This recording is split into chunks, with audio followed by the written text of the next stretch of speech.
Alors, Monsieur Charon, je vous propose de rester ici, puisque c'est vous qui allez participer à la conclusion, les derniers instants de cet après-midi. Donc, j'invite Marie-Paule Leblanc à vous rejoindre, ainsi que Patrice Bonvoisin, maire de Freneuse-sur-Île, pardon, et vice-président de la communauté de communes de Pont-Audemer Val-de-Ril. Alain Guédon, premier vice-président de la communauté de communes du Pays d'Honfleur-Beuzeville. Si tout le monde est là, hop, je vous laisse la place.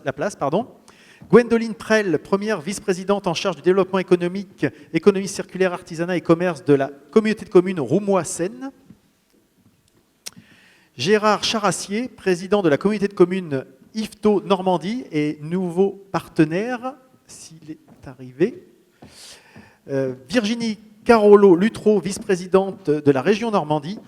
Et Danielle Jeanne, présidente de la Maison de l'Europe de l'Eure. Est-ce que tout le monde est arrivé? Monsieur Charassier? D'accord. Eh bien, est-ce qu'on peut attendre encore on peut les attendre peut-être. On a 2 minutes d'avance. Donc bon, on va peut-être leur permettre d'arriver. Si vous avez encore, ça vous laisse un peu de temps si vous avez des questions, des sollicitations ou à préparer vos sujets, on ne sait jamais.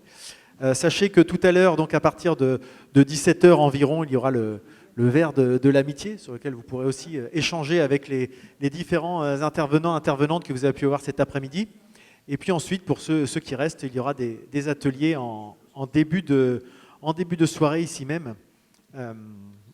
L'objectif de cette fin d'après-midi est donc de faire un petit bilan peut-être de ce qu'on a pu se dire cet après-midi et puis surtout de préparer l'avenir puisque le nouveau programme est en cours. Je vais aussi boire un petit verre.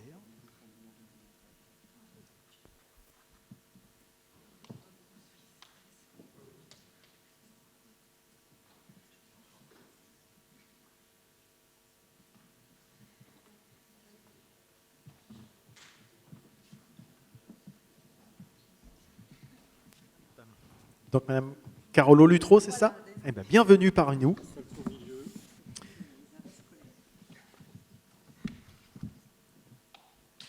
Il manque encore un intervenant.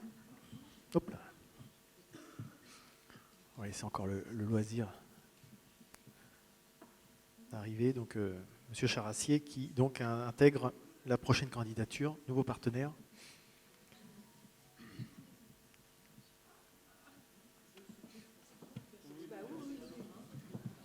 Vous pouvez vous asseoir, oui, effectivement. Ça sera peut-être plus confortable pour vous. De toute façon, je vais laisser ma place, moi, après. Peut-être.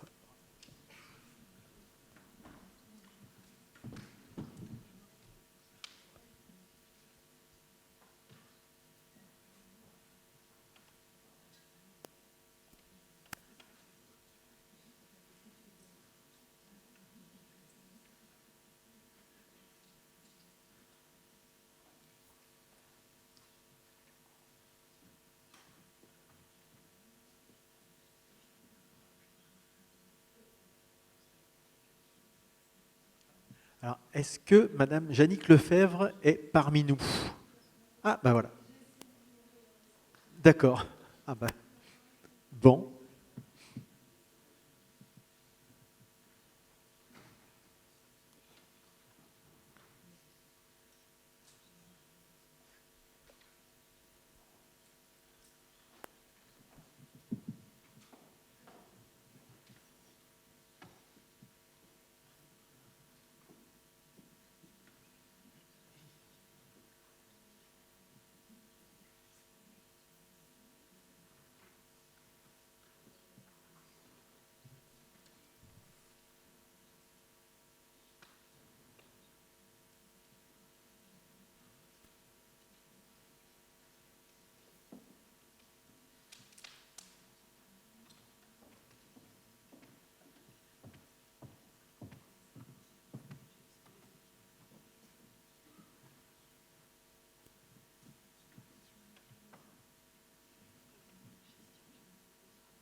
commence et puis on le laisse nous rejoindre peut-être.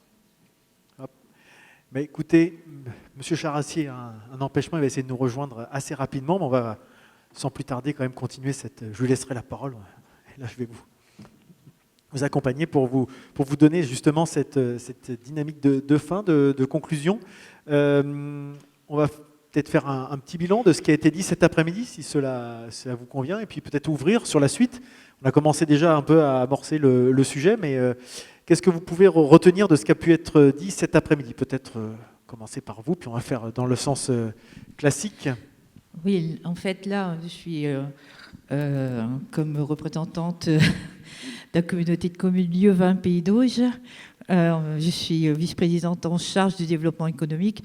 Donc, c'est vrai que sur ma communauté de communes, il y avait peu de communes. Il n'y avait que 6 000 habitants qui étaient concernés. Maintenant, dans le programme élargi, ce sera toute ma communauté de communes qui sera bénéficiaire. Donc, c'est un plus, parce que c'est vraiment un plus.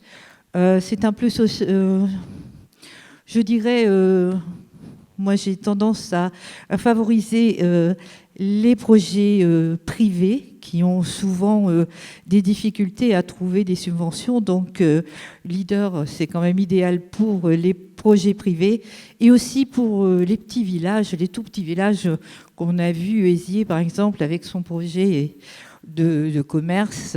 Ça, c'est vraiment dans l'ADN du Leader. Je suis un peu moins incline au projet pour les plus grandes villes, parce qu'on en a quelques-unes dans notre espace Leader qui ont d'autres possibilités financières que n'ont pas nos petites communes rurales. Il y a vraiment des petites communes qui ont des projets et des difficultés à se les financer, et aussi des projets publics qui sont très pertinents et qui ont que ce genre de financement. Donc voilà, j'espère que la deuxième programmation sera aussi brillante que la première. Et après, on a besoin d'imagination pour trouver peut-être d'autres pistes. On verra ça ce soir. Voilà. Très bien, je propose de passer le micro. Effectivement. Alors, allez-y, ça marche normalement, il n'y a pas de problème. Merci Marie-Paul. Oui, bonjour à tous. Je suis là, moi, pour la communauté de communes de Pont-Audemer-Val-de-Ril, où je suis vice-président, donc à la ruralité, à la communication, à la démocratie participative. Donc ce que je pense que l'on peut relever de cette réunion, c'est que tous les témoignages démontrent à quel point, et je regarde à ma gauche, à mon extrême gauche quasiment, démontrent à quel point l'Europe est importante pour le développement de notre ruralité, de nos petites communes notamment. Donc j'espère, comme Marie-Paul, que le futur programme, parce que le programme Leader, effectivement, on vient de connaître un programme qui s'achève, où pour ce qui est de notre groupe d'action locale, puisqu'on parle comme ça, c'est le terme qui correspond à notre cellule Leader qui étudie les dossiers avec tous comment dirais-je, tous les candidats. Bien évidemment, j'espère que le nouveau programme sera aussi précis, aussi complet, et qui permettra d'apporter une aide qui est incontournable, qui est indispensable pour donner naissance à des projets privés, évidemment. Tu y faisais allusion, mais c'est important, c'est très important. Quand on est privé, on est souvent seul, un peu isolé.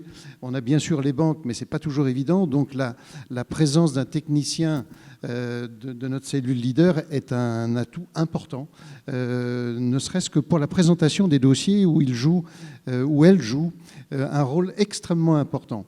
Donc voilà ce que je voulais dire. Sinon, effectivement, Leader, peut-être un mea culpa, pas qu'à moi, mais à nous autres les élus, c'est qu'il faut qu'on communique beaucoup plus sur l'intervention de notre Europe. Je crois que c'est un point fondamental. Les gens ne savent pas toujours ce que cela recouvre. L'Europe, c'est quelque chose de loin. On élit des députés régulièrement, mais après ça, une commission européenne, on ne voit pas trop bien ce à quoi ça sert. Donc, je ne veux pas faire de politique, ce n'est pas l'endroit, mais en tous les cas, je crois qu'on a intérêt à communiquer. Pour ce qui est de notre communauté de communes, c'est un des éléments auxquels je vais m'attacher pour les années qui viennent, avec Francis Courel, qui ne pouvait pas être là d'ailleurs, que je remplace, et qui, on va essayer de faire le maximum pour beaucoup mieux communiquer vis-à-vis des communes. Voilà ce que je voulais dire. Concrète, voilà, comme ce qu'on a pu voir aujourd'hui. Merci. Bonjour à tous. Bon, je représente la communauté de communes d'Honfleur-Beuzeville. Je suis le premier vice-président chargé des affaires générales. Et pour compléter mon pédigré, je suis adjoint à Beuzeville. Je suis l'ancien président de la communauté de communes de Beuzeville. Donc aujourd'hui, moi, je peux faire que d'abonder à tout ce que viennent de dire mes collègues de droite, là. Et je voudrais quand même témoigner pour avoir eu l'occasion de visiter quelques réalisations qui sont magnifiques et qui ont été permises uniquement par la finalité des fonds leaders qui complétaient la possibilité de faire. Et je voudrais féliciter les différents collaborateurs et ainsi que les différents élus qui ont contribué à ces magnifiques réalisations-là et qui, en plus, ont permis de consommer l'enveloppe, ce qui n'était pas évident au départ. J'étais l'ancienne mandature, j'étais délégué titulaire, et voilà, il a fallu quand même travailler, cravacher pour amener les gens, les intéressés, enfin les informer, comme le disait Patrice, les informer qu'ils avaient droit à des choses et qu'il fallait monter les dossiers. Donc pour monter les dossiers, il fallait des gens compétents derrière qui les aident. Parce que ce qu'on peut aussi avoir comme souhait pour le prochain programme, moi c'est ce qui m'a été dit plusieurs fois, c'est que c'était quand même compliqué pour le porteur de projet. Très très compliqué. Il y en a qui ont abandonné parce que c'était trop compliqué. Il y en a même 2 qui m'ont dit on l'a fait une fois, on est tout à fait content, mais on ne recommencera pas. Donc je ne sais pas s'il y a moyen d'améliorer, mais ça peut être un sujet de discussion. Et alors mon troisième souhait, ce serait que dans les obligations de leader, c'était de mutualiser avec des leaders proches. Je ne sais pas si mes renseignements sont bons. Ça n'a pas été fait. Ça n'a pas été fait. Et étant, comme vous le savez, étant à cheval sur les 2 départements, moi je souhaiterais qu'on essaie de se rapprocher et de mutualiser avec le Nord Pays d'Auge, dans le Calvados. Comment ? Voilà, donc sinon, j'espère que le prochain programme sera aussi novateur et pertinent que celui-ci a été, quoi. Je vous remercie. Oui, allez-y. C'est dans l'ordre des sièges. Allez-y. On fait dans l'ordre des sièges, c'est plus simple comme ça. Donc, déjà, toutes mes excuses encore pour le retard. J'ai l'habitude de venir à Yvetot 2 fois la semaine, mais à 6h du matin, ça roule vachement mieux qu'à l'heure des transports scolaires. Donc, je suis vraiment désolée. Donc, je représente la région Normandie, je représente Hervé Morin aujourd'hui, je suis Virginie Carole-Hutrot et je suis aussi présidente de Cossenaglo. Donc, je ne sais pas sur quel domaine vous vouliez que j'intervienne, mais moi, je veux juste dire que Leader, je l'ai vu à travers tout le travail qui a été fait au niveau du parc naturel régional des Boucles de la Seine, qui est présidé par Jacques Charon et précédemment par Jean-Pierre Giraud, qui a permis vraiment de faire émerger un certain nombre de projets. On peut mesurer tout le boulot qui a été fait par une équipe. Alors, je n'ai pas tout à fait le même retour que vous, monsieur, puisque j'ai plutôt eu des élus qui faisaient partie du comité d'engagement, qui allaient sur le terrain, qui allaient comprendre les dossiers, qui ont permis de faire valider quasiment aujourd'hui 45% de subventions versées dans le cadre des dossiers qui ont été déposés. Je trouve que c'est vraiment énorme.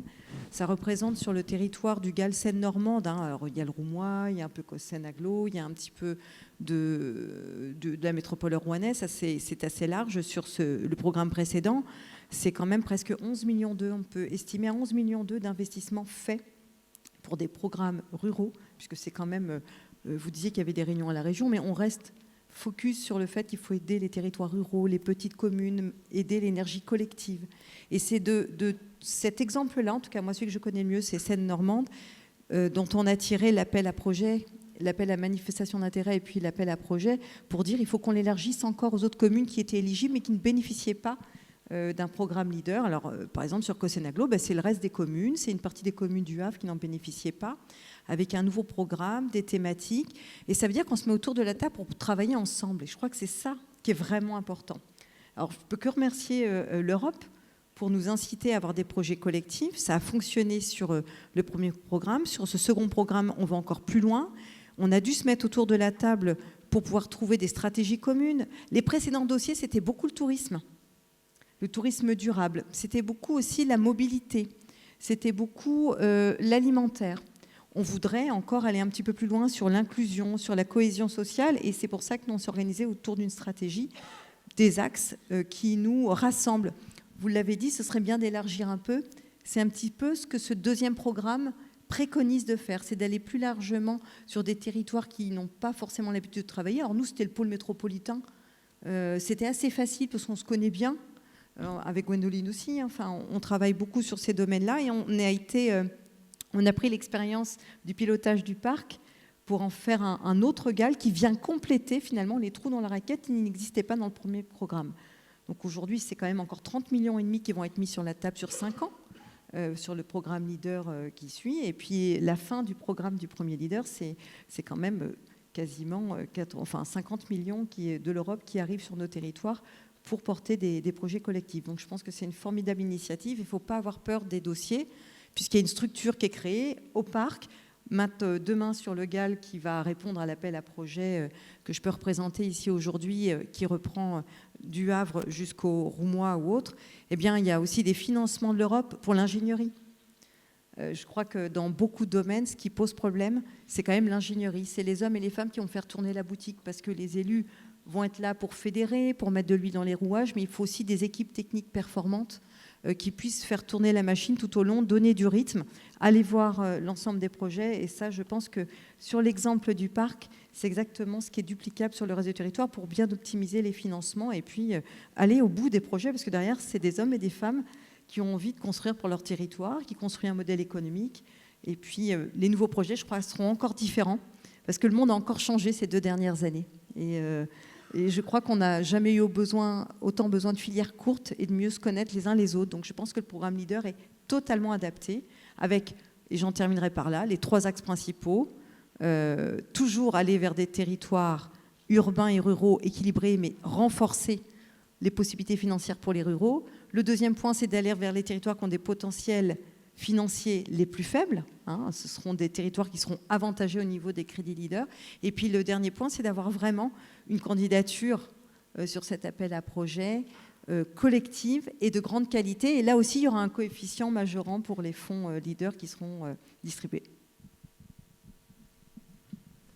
Merci. Bonjour à toutes et à tous. Donc Gwendoline Prel, je représente aujourd'hui Vincent Martin, président de la communauté de communes Roumois-Seine. Alors, que dire après tout ce que tu as évoqué, si ce n'est que j'ai vraiment été frappée par le fait que les fonds Leader, c'était vraiment, pour les projets qui ont été présentés, bien souvent, pas la première pierre, mais la dernière pierre qui permettait l'émergence du projet. Et si on devait retenir plusieurs choses, celle-ci me paraît essentielle parce que, comme l'a évoqué Arnaud Pourrésier, sans ça, malgré toutes les subventions qui ont pu être obtenues, malgré le bien fondé du projet, ça a vraiment été une façon de pouvoir remettre de l'activité économique au sein du village, mais également, et ça a été évoqué aussi, sur le volet de développement touristique. Sur notre territoire, nous avons peu de structures qui permettent d'accueillir en restauration des cars, parce que notre territoire est traversé par beaucoup de cars, et ça a permis de créer une offre pour cela. Nous, en ce qui concerne notre communauté de communes, donc il y a eu 2 projets, un projet sur le volet économique et puis un projet qui, on le souhaite, Christine va bientôt voir le jour, qui est un projet vraiment à volet social. Tu parlais tout à l'heure de dire qu'il faut que les gens se parlent, les gens se réunissent, et le projet de Flancourt, c'est vraiment l'essence même de ce qu'on peut attendre prochainement dans nos villages. Enfin, malgré une double casquette, remercier le parc de pouvoir permettre une ingénierie qu'on ne pourrait pas avoir dans nos collectivités, avec une expertise, vraiment un œil extérieur aussi pour pouvoir voir le projet sous un autre angle et l'enrichir. Donc ça, c'est très important.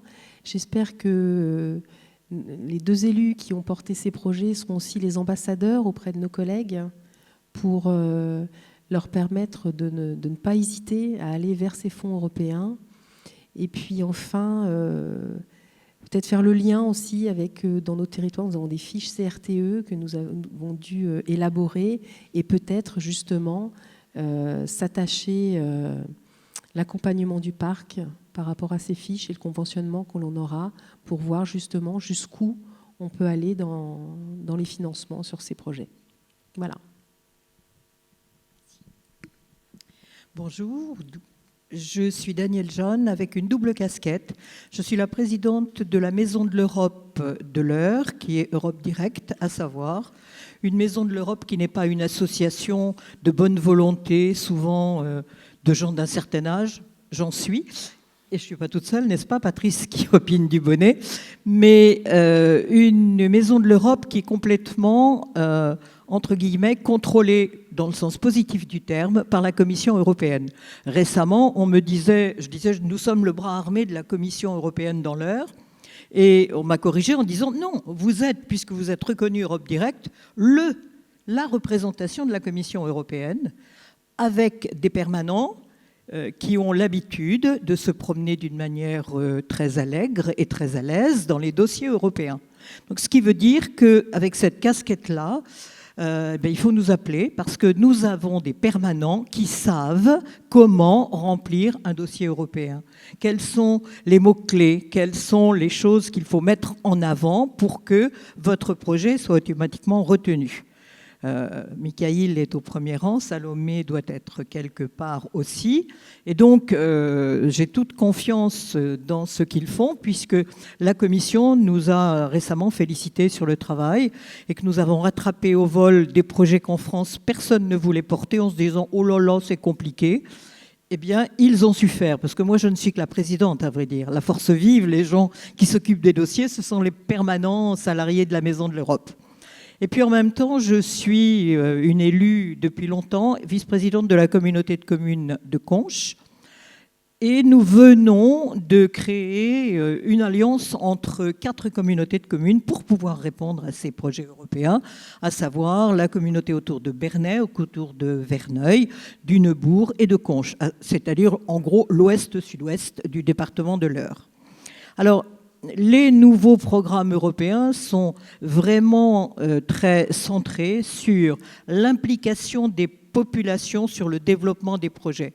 En tant qu'élus, nous pouvons avoir des idées, mais les gens qui vivent sur le terrain ont des projets qu'ils ne peuvent pas forcément réaliser. Et il faut vraiment que nous montions le plus souvent possible des tables rondes avec les gens de nos différents territoires qui vont nous apporter des projets qui peuvent essaimer parce qu'une bonne idée à Conches peut être une bonne idée à Yvetot et à Bernay de la même manière. On a récemment fait cet exercice et je continue à le faire moi sur l'ensemble donc de ces 4 communautés de communes. Et effectivement, je trouve des gens qui ne sont pas élus du tout, mais qui sont assez enthousiastes sur l'idée de faire évoluer la manière dont nous travaillons à l'heure actuelle, tout à fait dans l'objectif de l'Europe, à savoir travailler bien sûr sur la marche vers le zéro carbone, sur la possibilité, merci Mélès, la possibilité bien sûr de favoriser les circuits courts, d'inventer une autre façon de vivre et de partage et de coopération sur nos territoires.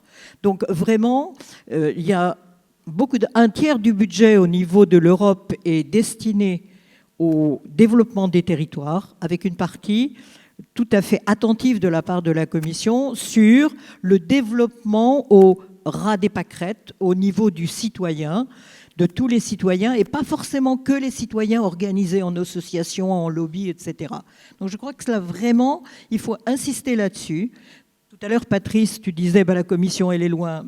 Somme toute, elle peut être proche, puisque nous travaillons en permanence, nous, avec la représentation à Paris de la Commission européenne. Donc il ne faut pas hésiter à nous appeler, à nous interroger là-dessus pour qu'on puisse porter des questions. Parce que parfois c'est tout bête, mais il faut savoir qui appeler et comment. Et on a ces contacts-là en permanence. On travaille avec eux en permanence. Et puis, la volonté et je pense, je ne sais plus qui a dit depuis 2 ans, peut-être plus encore, oui.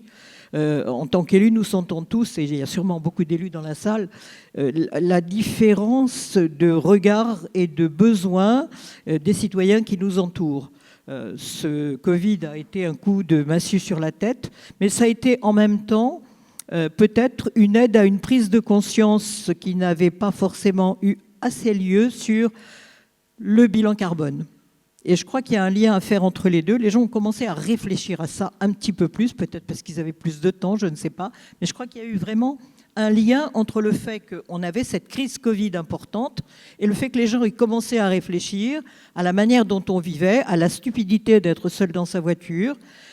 Il y a plein de choses à développer sur nos territoires, sur de l'entraide sur les déplacements, du covoiturage, mais du covoiturage peut-être couplé avec une sorte de libre-service comme certains ont commencé à le faire, où nos producteurs locaux déposent leur salade, le pain, etc. Enfin, toutes sortes de choses. Il faut que les gens se parlent, il faut que les gens échangent, il faut que nous vivions plus intelligemment et plus dans le partage. Et je pense que les programmes leaders peuvent nous aider, à condition qu'on travaille avec nos populations le plus possible.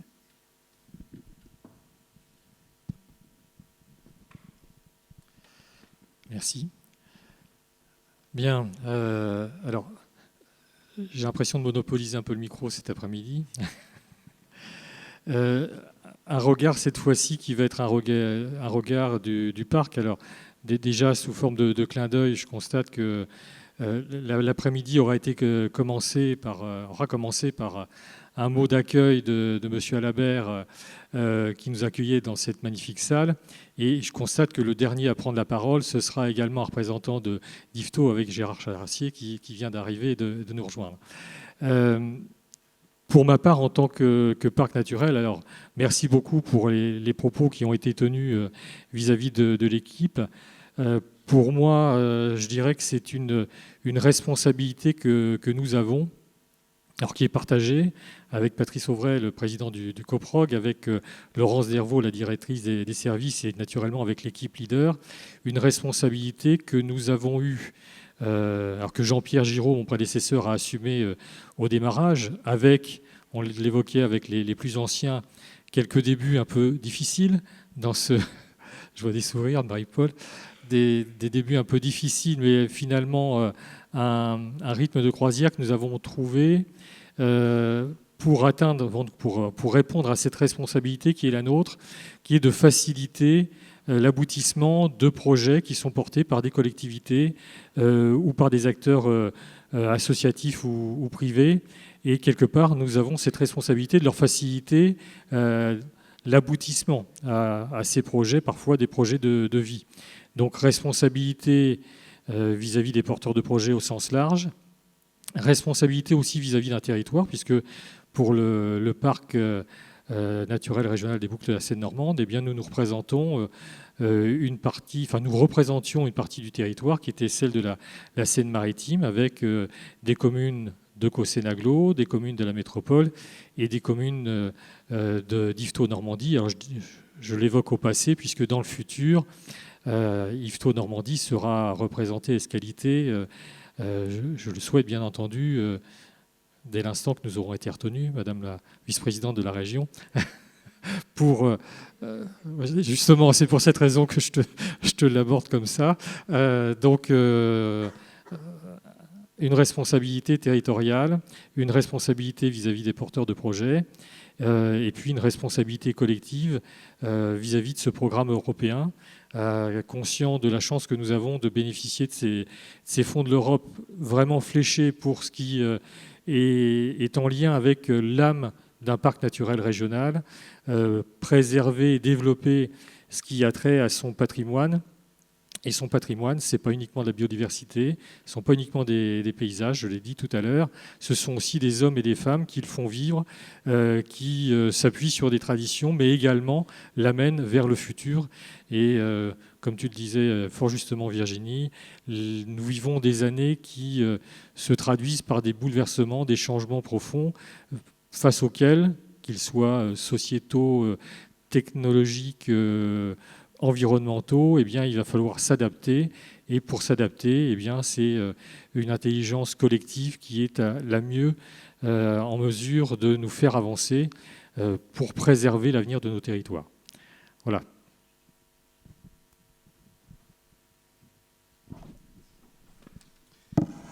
Bien, bonsoir à toutes, bonsoir à tous. Alors tout d'abord, je voudrais vous présenter, je vous prie de bien vouloir accepter mes excuses, je ne pouvais pas me libérer plus tôt.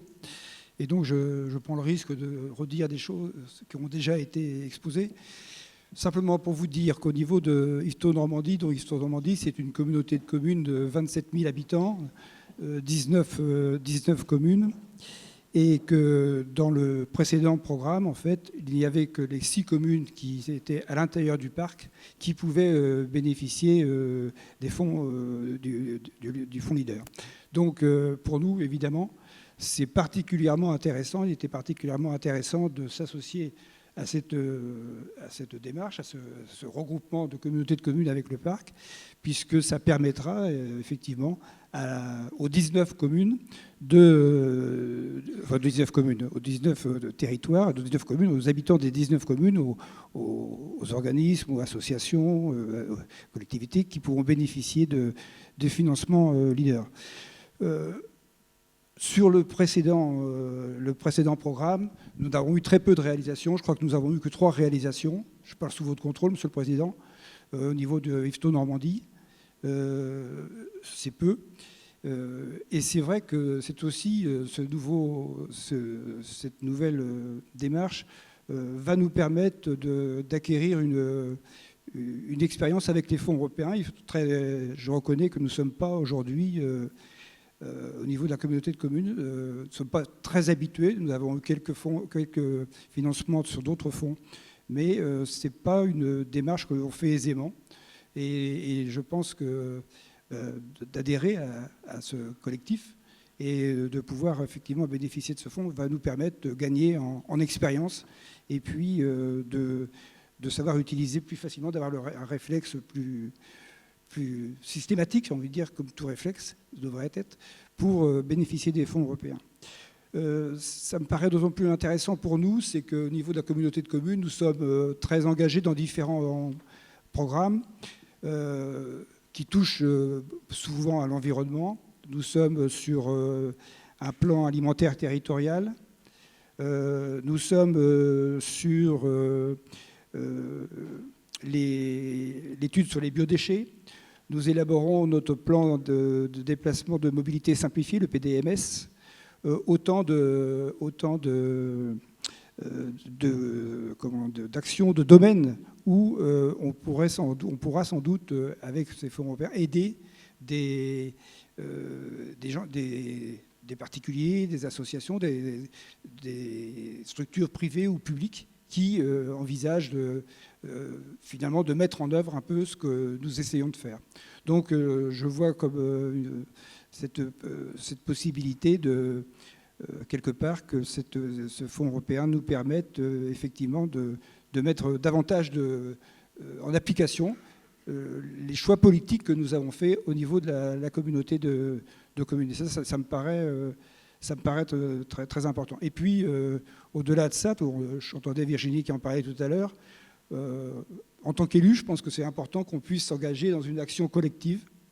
Je crois qu'on a besoin, les uns et les autres, même si la communauté de communes en elle-même, elle signifie bien qu'on est une communauté, donc on a un collectif déjà, mais je pense que les problèmes auxquels on doit faire face, les dossiers que nous avons traités dépassent assez souvent, même très souvent, j'ai envie de dire, le simple, strict périmètre intercommunal, et que s'engager avec d'autres communautés de communes, je pense que c'est aussi un plus qui peut être tout à fait intéressant. Et puis, je voudrais aussi rendre hommage au parc, avec lequel nous avons des liens déjà anciens, hein, et qui continuent à vivre assez régulièrement.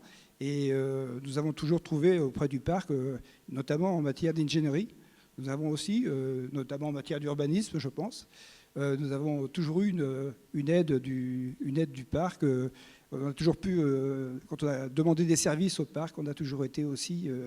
le parc n'a jamais hésité à nous rendre service, à nous aider, à à travailler. Donc c'est aussi pour moi, en adhérant à cette démarche au niveau de notre communauté de communes, une façon aussi bien sûr de remercier le parc, de continuer l'aventure avec le parc et puis de s'associer avec d'autres communautés de communes. On va faire connaissance parce qu'on ne se connaît pas vraiment, pas assez en tout cas, même si je connais plus Virginie parce qu'on a une proximité dans différentes instances, mais autrement je ne vous connais pas vraiment. Et donc ça sera aussi l'occasion de travailler en commun, de développer un collectif dont on a besoin.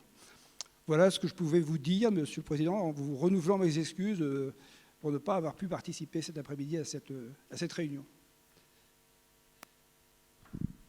Je vous rends la parole. Merci beaucoup. Merci à tous et à toutes. Voilà qui clôt cet après-midi, cette première partie de journée, hein, puisque là, ça va être le moment où je vais vous inviter à aller prendre le verre de l'amitié. Avant cela, je vous propose qu'on applaudisse, qu'on félicite un petit peu tous les intervenants de la journée. Vous aussi, hein, merci d'être venus, d'avoir échangé, d'être venus vous renseigner. C'était intéressant ce partage d'expérience. Et puis reste la suite maintenant à lancer. Et la journée n'est pas finie pour ceux qui continuent avec les ateliers. Merci. Alors, je voulais juste ajouter une petite chose. Ça n'est pas parce que nous sommes la maison de l'Europe de l'heure que nous ne travaillons qu'au service des Eurois. Il n'y a pas de structure reconnue Europe Direct par la Commission européenne en Seine-Maritime.